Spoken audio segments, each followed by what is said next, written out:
ENFP가 바라본 ISFP 두 번째 이야기.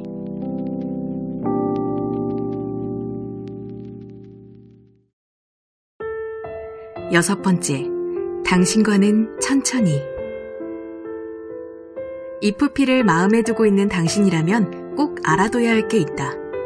이들은 급격히 관계를 진전시키거나 쉴 새 없이 연락을 주고받는데 불편함을 느낀다.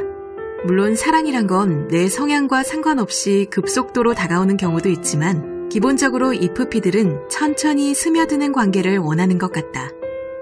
일반적으로 연애 관련 콘텐츠에서 만남과 연락의 빈도 같은 내용들이 많이 나오는데 만약 당신이 IFP에게 매일매일 만남을 요구하고 1분 단위로 메시지 주고받길 원한다면 그들은 당신과의 관계에서 급격한 피로를 느끼게 될 것이다.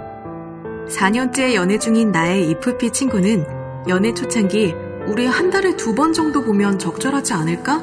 라고 했다가 아직까지 고통받고 있다. 솔직히 IFP 친구가 말실수를 했다고 생각하진 않는다. 하지만 서운함을 느꼈을 상대방의 마음 역시 이해된다. 두 사람의 문제는 두 사람만 아는 것이기 때문에 연락이나 만남의 빈도는 서로 맞춰가면 되는 것이다. 어쨌든 IFP는 궁극의 내면 공간? 이런 걸 유지하고 싶어 하기 때문에 너무 빨리 그리고 자주 밀착되는 것을 원하지 않는 것 같다. 나는 이것을 고양이 본능이라고 부른다. 고양이를 관찰해본 사람이라면 잘 알 것이다. 개냥이를 제외한 고양이들은 기본적으로 좀 독립적이다. 같이 재밌게 놀다가도 갑자기 창가에 가서 낮잠을 자거나 애타게 불러도 혼자 식빵을 굽거나 그루밍을 하기도 한다. 하지만 그렇다고 해서 고양이가 집사를 사랑하지 않는 건 아니다. 생각하지도 못한 순간에 꾹꾹이를 해준다거나 다리에 몸을 쓱 비비면서 지나가는 등 나름대로의 애정 표현을 착실하게 한다. IFP는 사회적으로 친절한 모습을 띠고 있기에 겉으로 보기엔 고양이 같은 모습이 느껴지지 않을 수 있지만 나는 그들의 마음속엔 고양이가 한 마리씩 앉아있다고 생각한다. 따라서 IFP와 오랫동안 관계를 유지하고 싶다면 그 사람을 독촉하거나 강요하지 말고 시간을 들여 따뜻한 눈맞춤을 통해 천천히 스며들길 권한다. 또한 무던해 보이는 성격 때문에 질투가 없을 거라고 생각하거나 억지로 그들의 반응을 이끌어내기 위해 밀당을 시도하는 것은 금물이다. 겉으로 티를 크게 안 낼 뿐 절대 질투가 없는 유형이 아니기 때문에 섣불리 무리수를 두지 않도록 주의하자. 일곱 번째, 목가적이다. 목가적이란 말을 사전에서 찾으면 이런 설명이 나온다.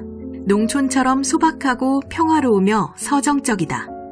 나는 목가적이라는 표현을 생각하면 딱 두 가지가 생각나는데 첫째는 모네의 그림이고 둘째는 IFP 친구다. 산은 산이요 물은 물이다 라는 문장에 정말 잘 어울리는 나의 친구는 자연 그 자체의 심성을 가진 것 같다.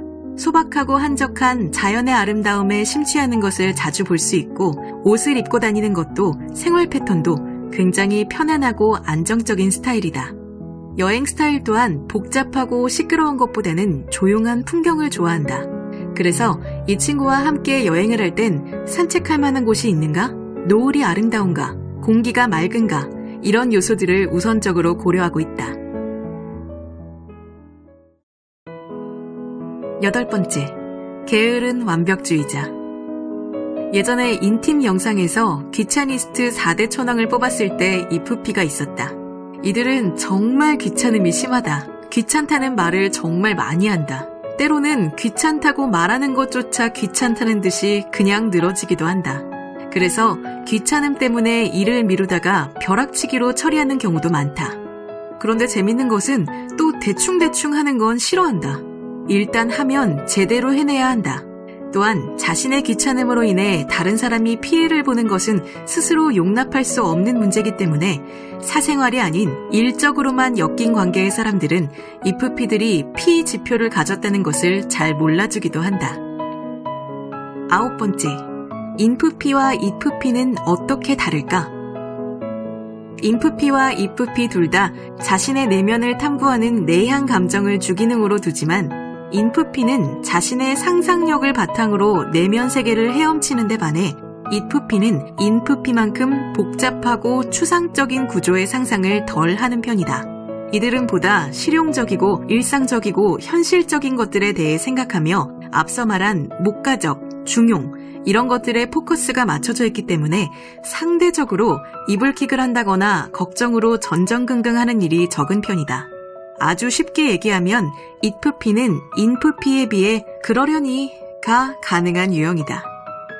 이것은 S와 N이 주의 초점이 다르기 때문에 나타나는 것이다. MBTI에서 S는 감각이라고 번역되어 있어서 흔히 감정과 혼돈하기 쉬운데 감각이라는 말 앞에 현실이라는 말을 붙이면 좀 더 이해하기 쉽다. 당연하지만 인프피와 it프피의 차이는 N과 S가 얼마나 치우쳐 있느냐에 따라 크게 벌어진다. it프피는 실제로 내 앞에 존재하는 것, 즉 내가 지금 보고 만지고 느낄 수 있는 것이 더 중요하다. 그래서 있지도 않은 일을 상상해서 걱정한다거나 일어나지도 않은 일에 대한 불안 등이 인프피에 비해 상대적으로 적을 수 있다. 하지만 이건 it프피가 상상력이 부족하다는 건 아니다. 나중에 N과 S의 차이에서 자세히 다루겠지만 각자의 상상력을 자극하는 매개가 다를 뿐 누가 더 상상력이 풍부하다라고 말할 수는 없는 것이다. 아무튼 좀 더 일상생활로 예를 들자면 둘 다 다른 사람의 시선을 중요하게 생각하고 눈치가 매우 빠른 편이지만 인프피가 좀 더 눈치를 많이 보는 편으로 보인다. 겉으로는 드러나지 않는 상대의 감정이나 분위기를 자신의 직관을 통해서 보려 하기 때문이다. 어쨌든 내가 바라본 둘은 참 꽃같은 사람들이다. it프피는 곧게 피어있는 해바라기 같고 인프피는 하늘하늘한 코스모스 같다고 생각한다. 10번째, it프피의 기빨림에 대해. it프피의 수장으로 불리는 방송인 유재석님을 보면 내 친구와 비슷한 포인트가 종종 발견돼서 너무 반갑고 재밌다. 특히 유퀴즈에서 좀 산만한 느낌의 게스트가 나왔을 때 유재석님이 좀 피곤한 스타일이시네 이런 표현을 자주 하는데 내 친구도 나에게 이런 표현을 종종 하곤 했다. 여기서 E와 I 지표의 차이를 간단하게 살펴보자. E와 I의 차이는 단순히 활발하다, 조용하다로 정의할 수 없다. 성격이 활달하거나 조용하고 혹은 친구가 많고 적음으로 단순히 E와 I를 정의 내리면 안 된다. 이 둘의 차이를 아주 간단하게 말하면 E, 즉 외향형은 이야기를 하면서 문제의 답을 찾고 생각보다 행동이 앞서는 사람들이다. 그에 반해 I, 즉 내향형은 충분한 생각을 통해서 답을 찾는 걸 원하고 행동하기 전에 생각을 많이 하는 경향이 있다.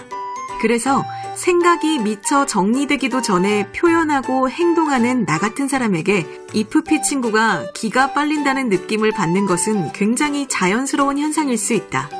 내가 아무리 노력해도 어쨌든 나는 치우친 외향형의 사람이기에 내 친구의 기빨림 자체를 없애긴 힘들 거라고 생각한다. 다만 나는 it프피 친구를 위한 나름의 배려로 그 친구가 에너지를 채울 수 있는 약속의 쿨타임을 충분히 기다리는 편이다. 보너스, it프피의 마음에 드는 법. 첫째, 말을 예쁘게 하자. 이것은 it프피 당사자뿐만 아니라 주변 사람에게도 포함되는 말이다. 남에게 무례하게 구는 사람은 빠른 손절 대상이다. 두 번째, 독촉하지 말자. 만남이나 연락에 대해 독촉하지 말자. 이들과 가까이 지내고 싶다면 이들의 마음속에 앉아있는 고양이를 지그시 바라볼 수 있어야 한다.